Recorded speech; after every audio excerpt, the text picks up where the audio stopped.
Alright, this is my current workspace. It's in the living room. I'm taking up more than half of the living room space in our one-bedroom apartment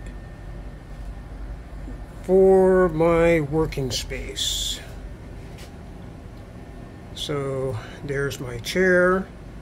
Keyboard box is on the chair to keep the cat off of it, so I have a place to sit down. There's my supplies, computer station, that's where I do my designing, and the computer that runs the 3D printer. Alright, so that's all in the living room. So we're taking a walk out into the backyard now, and this is going to be my new workshop. It's one of these storage containers that folds out. You can actually see the hinges right there in the center of the wall.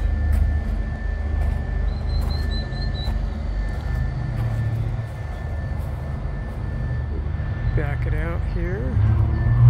Whoops. There we go.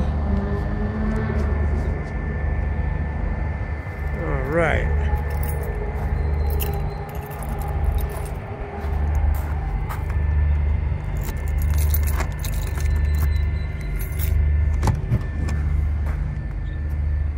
Let's open up the door. And this is what it looks like on the inside. It's a little bit smelly right now because I just sealed up the floors. Actually, I just put my second coating of silicone seal. This is some kind of composite cement for the floor. And I found that the first layer that I put in had shrunk and a lot of gaps had appeared, so I did it again. So sealed up the corner there. There's another hinge where this wall folds down.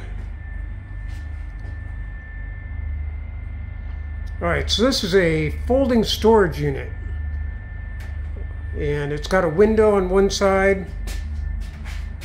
It's got double doors on the other side, and I've cut holes in the floor. There are 10 by 10 holes. This one is going to be for my paint station. It's going to have a blower that'll blow out through the floor and ventilate my painting.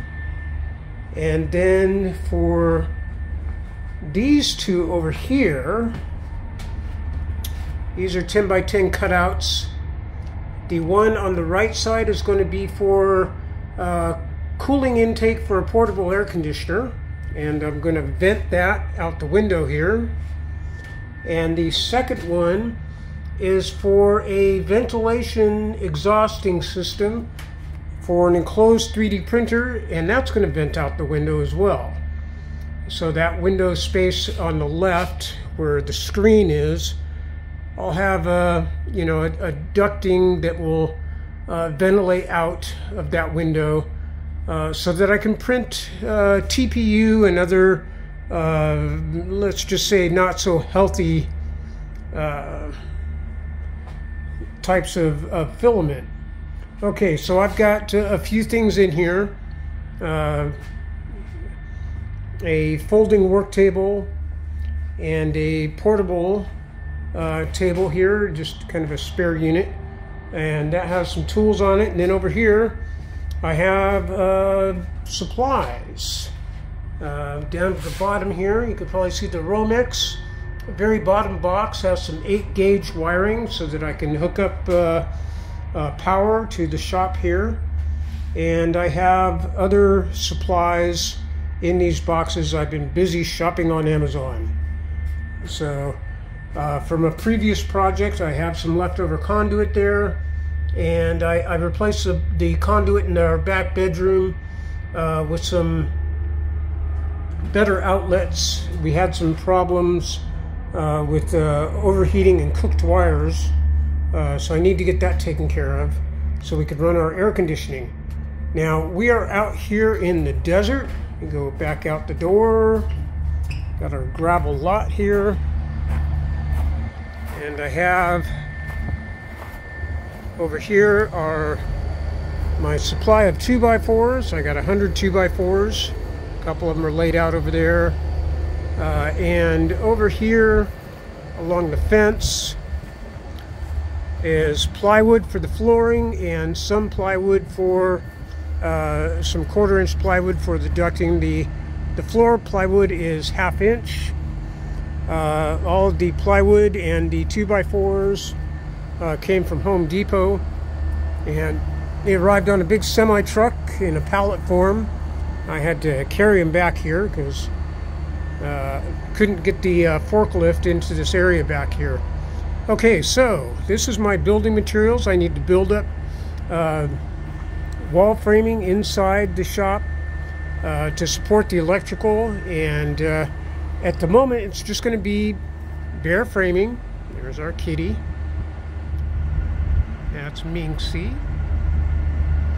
So and then as I can afford to do so, I'll get the 1/4 inch paneling to close up the walls and hopefully put some insulation in also, because being in the desert, we are chock full of heat out here. So this storage unit is supposedly already insulated, but the walls are fairly thin. These are steel sheet walls. Even though it's painted white, it still gets very hot. You know, not so bad during our temperate fall, winter, early spring, but during the summertime, it's blazing out here. So, okay, so that's the bare bones shop and the raw materials to make it into something better. And we'll update as we go along.